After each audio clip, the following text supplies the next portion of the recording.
அறிவிக்கிறேன். ஹல்லேலூயா. எல்லாருக்கும் மிகுந்த சந்தோஷம் உண்டாயிருக்கிறதாக இங்கே வேதத்திலே வாசிக்கிறோம். இங்கே நம்ம கவனிக்கும் போது நம்ம அடுத்த காரியத்துக்கு நம்ம போயிடுவோம்.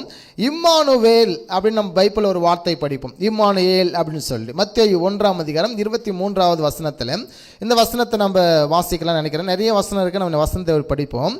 அவன் இதோ ஒரு கன்னிகை கர்ப்பவதியாகி ஒரு குமாரனை பெறுவாள், அவருக்கு இம்மானுவேல் என்று பெயரிடுவார்கள் என்று சொன்னான். இம்மானுவேல் என்பதற்கு தேவன் நம்மோடு இருக்கிறார் என்று அர்த்தம். கவனிங்க, இங்கே வேதத்தில் அழகாக சொல்லுகிறது இம்மானுவேல் என்று பெயரிடுவார்கள் என்று சொல்லி.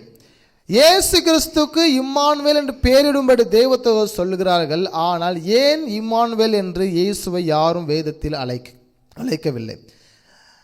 சீடர்களோ மற்றவர்களோ அவரை இம்மானுவேல் என்று அழைக்காத காரணம் என்ன? ஆனால் இங்கே பெயர் வைக்க சொல்லும்போது என்ன பெயர் தான் வைக்க சொல்கிறாங்க பார்த்தீங்கன்னா, இம்மானுவேல் என்று பெயரிடுவாயாக. அப்படி என்றால் தேவன் நம்மோடு இருக்கிறார் என்று அர்த்தம்.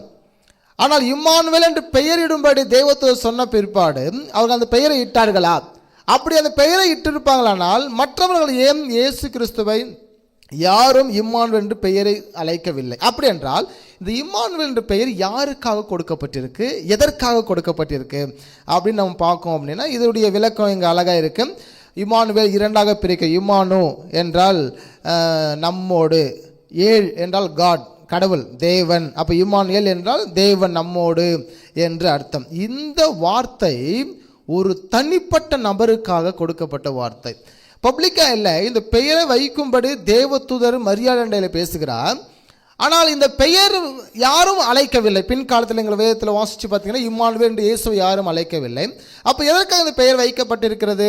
இந்த பெயர் ஒரே ஒரு நபர் அழைப்பதற்காக வைக்கப்பட்டிருக்கு. யார், எந்த நபர் என்றால் அதுதான் மரியாள்.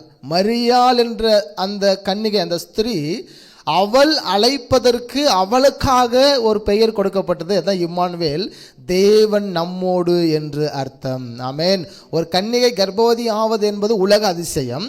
எனவே அப்படி ஒரு கர்ப்பவதி ஆகி அந்த பெண்ணுடைய மனநிலை எந்த அளவுக்கு அந்த நாட்களில் பாதிக்கப்பட்டிருக்கும். ஒருவேளை ஏனென்றால் ஒருவேளை கணவன் வெறுத்துருவாரோ, இல்லைன்னா சொசைட்டியில் நம்மளை தப்பாக பேசிடுவான்ற ஒரு பயம் அந்த ஸ்திரீக்கு எப்பொழுதுமே இருந்திருக்கும்.